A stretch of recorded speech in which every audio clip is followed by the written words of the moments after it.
Bonjour et bienvenue dans la météo du Bitcoin, j'espère que vous allez bien. Aujourd'hui, après une journée hier franchement haussière, pendant que les marchés US étaient fermés, a priori le Bitcoin s'est octroyé le droit, ainsi que l'ensemble des cryptos, de faire un petit rebond. Le petit rebond de la capitulation. On a vu hier beaucoup de signes de capitulation. Tournez vos regards vers certains YouTubeurs. Et mais pas que, hein, pas que. J'en parlais dans le groupe VIP qu'il y avait aussi des signes de capitulation. Bon, les signes de capitulation, ça ne veut pas dire que l'argent va arriver à flot et va motiver tout le monde à acheter, hein. Mais la capitulation, le désespoir, le désintérêt, en général, ce sont des signes que bon, bah, la majorité de ceux qui ont vendu voulaient vendre et que globalement, bon, il y avait un petit rebond potentiel. Alors, est-ce que ça suffit pour inverser une tendance weekly, monthly? En général, non, hein. Mais on n'oublie pas cependant que le marché a été défoncé, supprimé de manière consistante durablement, sans le moindre espoir de rebond. Et à un moment, il viendra, hein, il viendra probablement, ne serait-ce que pour faire ce que font les structures de marché de base, c'est-à-dire des plus bas sommets, plus bas creux, hein. Dans le cadre d'une tendance baissière, on fait des plus bas sommets, plus bas creux, et on n'a pas eu de plus bas sommet en weekly depuis mars 2022. Donc une structure de marché logique voudrait quelque chose comme ça. Ça ne veut pas dire que ça va arriver, mais c'est quand même assez probable. Les marchés ne vont pas à sens unique. Après, les cryptos, ça peut être différent, mais voilà. Donc maintenant, s'il y avait un rebond potentiel, on pourrait viser les 31 000, on pourrait viser les 36 000, et voir un petit peu comment ça se passe. Comme je vous disais, il n'y a pas de nouvel argent qui rentre dans le marché. On a surtout des gens qui se sont fait rect, qui ont tout perdu, qui, s'ils n'ont pas tout perdu là, ils ont tout perdu à holder, ils ont tout perdu en dérivatif en voulant se refaire. Et les gros fonds, les grandes stars, 3 AC Capital et leurs congénères, bah, eux aussi se sont fait rect. Donc qui va bien pouvoir pumper ces bagues? On se pose la question. Petite mention spéciale à Goldman Sachs qui a annoncé la semaine dernière qu'il considérait que Coinbase était, à vendre, hein. Et vous savez peut-être, mais je considère que Goldman Sachs est un excellent contre-indicateur. Et, et du coup, bon, ça fait un scénario relatif, ça fait une petite idée de trade. Est-ce qu'il ne serait pas acheteur sur ce marché? On pourrait le penser. Maintenant, s'il y avait rebond aussi, on est obligé d'avoir des cibles conservatrices dans la mesure où qui va acheter plus haut, hein. C'est sûr que des vendeurs sur le chemin, il y en aurait pas mal, mais qui va acheter plus haut ici dans cette montée? Est-ce que vraiment la capitulation a été totale et absolue? En sachant qu'on est sur ces niveaux psychologiques importants et qui font sens pour un potentiel rebond, ne serait-ce que technique, 20 000 sur Bitcoin et 1000 sur Ethereum. Voilà. Donc lui aussi n'a pas fait son plus haut sommet. Où s'arrêtera ce plus haut sommet? Est-ce que c'est maintenant? Est-ce que c'est plus tard? Est-ce que ça va ranger beaucoup? On n'en sait rien. Euh, voilà. Donc si on était dans des configurations habituelles, normalement, quand je dis considération habituelle, c'est-à-dire que le marché ne va nulle part, hein. Disons que le marché ne va nulle part et qui se contente de liquider bah, les plus excités. On a des lieux importants de liquidation ici. Éventuellement, si vous êtes bull, ça peut être intéressant de venir euh, taquiner les 20 000. Éventuellement, si vous pensez qu'on aura une petite chasse au stop ici, vous êtes bullish, allez l'entrée la plus facile pour un mouvement bull, ça serait d'entrer dans cette chasse au stop au niveau des 20 000. Et sinon, un petit peu ici au niveau des 19 500, 19 600. Et vraiment, vraiment, je pense que là, je sais pas si ça sera un cadeau ou si ça sera quoi que ce soit, mais il y a clairement de la liquidité sous les lots de ce marché ici, dans les 17 400. Est-ce qu'on va aller la chercher? Actuellement, j'ai l'impression que c'est plus difficile pour les vendeurs de faire descendre le prix que pour même des petits acheteurs de le faire monter. Donc la logique voudrait que on aille supprimer tout le monde dans ce marché et que les derniers boules se fassent exécuter. Mais les derniers boules, est-ce que cette fois-ci ça vaut la peine de se retourner pour quelques personnes? On verra. Pour l'instant, je dirais que on va regarder un petit peu ce qui se passe. Est-ce qu'on est toujours dans un range market? Est-ce qu'on est toujours en train de ranger? Ou est-ce qu'on a trouvé le petit rallye de début de mois qu'on attendait? Euh, bon, bah là, c'est place your bets, hein, et puis miser en fonction de vos convictions et aussi de la faible probabilité de réussite. Il ne faut pas se leurrer. Enfin, moi, personnellement, je ne sais pas vous, mais dans ce marché, je dirais, je jetterais des fléchettes à l'aveugle. Je ferais probablement aussi bien.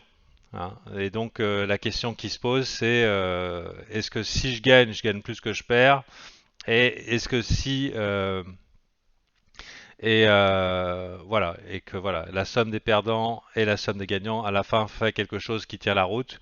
Donc je dirais le biais dans cette zone-là, il importe peu, hein, il importe peu. Pour sûr, les gens ont été lessivés, hein, complètement lessivés. Donc aujourd'hui, moi avec les VIP, je vais essayer de faire le parcours parce que moi j'ai un biais bullish. Hier, je voyais que qu'il fallait, selon moi, pas contrer le mouvement d'hier. Euh, Bien sûr, c'était pas indiqué dans la météo du Bitcoin puisque c'était avec un mouvement de prix qui s'est fait dans la journée, hein, avec des données qui sont arrivées dans la journée. Donc mi-journée, bon, ça semblait assez tricky de lutter contre le mouvement. Mais le lendemain, tout peut changer. Ça veut dire que c'est pas parce que hier le marché était bull que aujourd'hui il sera forcément bull. Et c'est ce que je cherche comme indication ce matin, indication au moment où je tourne, c'est-à-dire à 7h40 chez vous, qu'on n'a pas. Pourquoi? Parce que les marchés européens sont pas ouverts et aussi parce que le gros des marchés se fait maintenant à l'heure de New York, c'est-à-dire à 14h30. Donc, n'ayant pas ces informations, là, je suis en train de chercher quelques indices pour me donner quel sera le move du jour. Est-ce qu'on ravale tout, hein, classique bear market, range market? Donc, on est à la fois dans un bear market et à la fois dans un marché qui a tendance à ranger. Ça serait logique qu'on ravale tout ce qui a été fait hier en disant bon, bah, c'était juste des plis plays pour que les big boys prennent leur petit profit. C'est les premiers à prendre les tournants, donc c'est les premiers à se faire payer. Voilà. Et donc là, j'attends de voir si on a du jus, un signe de continuation de jus parce que j'ai un biais haussier dans la journée et éventuellement du coup profiter peut-être de la stupéfaction générale pour partir à la hausse. Voilà. Donc, euh, donc on va voir un petit peu comment ça se goupille. Et aujourd'hui avec les VIP, je voudrais avec mon biais boule essayer de trouver le meilleur asset pour rider un rallye. Aussi, je voudrais signaler que j'avais dit que au niveau du S&P 500, on avait des signes en weekly selon une indication que j'utilise, qu'on avait un rebond potentiel. Bon, pour l'instant, c'est pas encore joué. Normal, c'était fermé. Il n'y a pas de structure dans ce marché, mais avec quelques petites astuces, on peut envisager pourquoi pas un rebond significatif pendant l'été ici. Alors, vraiment, alors le top du top pour moi, c'est clair que je sais pas vous, mais c'est inconfortable d'acheter ici. C'est inconfortable d'acheter ici, et quand je dis acheter ici, c'est dans la famille Holders Market, c'est-à-dire dire, ok, c'est peut-être un lot significatif. Euh, Inconfortable d'acheter ici, mais bon, quand il faut le faire, il faut le faire. Hein. If you don't risk it, you don't get the biscuit. Et donc on verra un petit peu, mais je vous cacherai pas que je préférais largement un dernier petit coup sur la nuque qui aille à 17 400 et ensuite on remonte dans la stupéfaction générale. Genre, ouais, on vous avait dit, vous croyez vraiment que c'était le bottom, etc. Et là, éventuellement, on est bon. Donc, on va voir un petit peu à quelle sauce on va être mangé. Mais si c'est pas ça, c'est pas ça, hein. Aussi, si par exemple on venait à monter et que on voit tout le monde en train de s'exciter, ah là là, mais finalement c'est le bull market, machin et tout, et qu'on voit ça dans les dérivatifs, que ça devient un peu trop foufou, bien sûr le biais rebond, on le jette à la poubelle, hein. Ça veut dire que là, par exemple, on peut se dire, bon, par rapport à ce bottom ici ou ce retest du low, on prend un faible risque. On prend un faible risque à mettre son stop à 10% plus bas. 10% plus bas, c'est pas 10% de risquer son compte, hein. C'est vous faites le calcul de combien vous êtes prêt à risquer sur votre idée de trade et vous faites un ratio. Donc, mais disons que tant qu'on n'est pas passé en dessous, ça peut être une idée de trade haussière. Personnellement, je préférerais qu'on aille stopper ces gens-là et ces gens-là, mais bon, si ça le fait pas et qu'il faut rider la force du moment, ben, il faudra le faire. Donc tout ça pour vous dire, c'est que l'adaptabilité prime sur le biais, hein. Les biais, ça se fout à la poubelle, hein. On peut changer plusieurs fois par jour de biais si nécessaire. Le but étant pas d'avoir raison, mais de protéger son capital. Et donc avec mon biais a priori bullish et malheureusement le manque d'information du jour, est-ce qu'on va chercher les stops ici? Est-ce qu'on fait carrément un momentum baissier pour la journée dans la catégorie bear market, range market? Ah, on vous a bien eu. Vous y avez cru? Bande de noobs. Un Fanta, voilà. Et donc on va voir ça dans pas longtemps. Et donc ce que je voulais, et j'ai toujours pas fini ma phrase, c'est que je voulais chercher en fait quel est le meilleur asset, c'est-à-dire quel est les meilleurs alt. Est-ce qu'il faut se mettre sur le Bitcoin, est-ce qu'il faut se mettre sur Ethereum, est-ce qu'il faut se mettre sur les alt.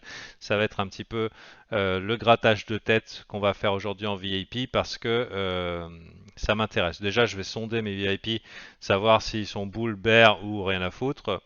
Et ensuite on va regarder un petit peu les données pour voir est-ce qu'il y a un play à faire plus sur les alts, plus sur des shitcoins, des mid-cap, des big cap, etc., etc. Allez, sur ce, je vous souhaite une bonne journée. Peu d'informations, sinon que c'est intéressant, hein. Comme souvent je dis au VIP quand ça descend, c'est pas bullish. Quand ça monte, c'est pas bearish, hein. C'est assez difficile à comprendre que l'action du prix nous dit quelque chose. Voilà, les gens ont tendance à vouloir contrer les mouvements parce que ça offre un bon risque-récompense. Se dire ah là là, c'est sûrement le top, ah ah ah, et hop, mais pourquoi ça va dans le même sens? Bon, voilà. Donc là, par exemple, c'est un début de momentum haussier. C'est un début. Euh, et c'est pas bearish. C'est pas bearish. Ce qui est bearish, c'est un prix qui refuse de monter. Alors, pour moi, on a échoué à créer un nouveau lower low. Alors, je regarde dans la direction up. Merci Raph. Ouais, on a aussi un ratio pas mal bas. On a aussi un petit peu d'hésitation au niveau funding. Pour sûr, il y a des gens qui ont shorté la montée, donc on va voir si on va pouvoir les rect. C'est assez étonnant, hein, cette montée avec un funding positif. En général, c'est plutôt une indication qu'on n'a pas touché le lot. Euh,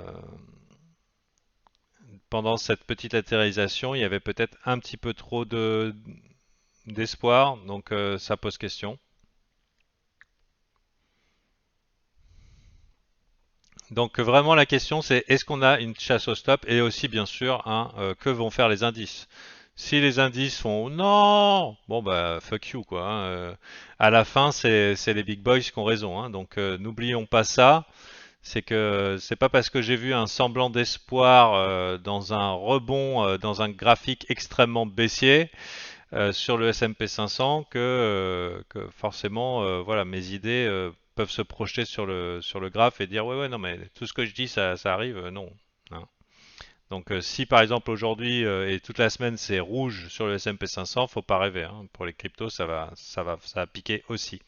Ah et enfin dernière petite remarque que cette journée haussière sur les cryptos alors que les marchés US étaient fermés peuvent être interprétés par Wall Street comme une indication que aujourd'hui sera une journée verte. Voilà, ça fait partie maintenant de leur baromètre aussi. Il y en a qui prennent des plays sur les cryptos avant que ça se produise sur le S&P 500 et on peut voir une corrélation entre les plays maintenant du week-end et les débuts de semaine.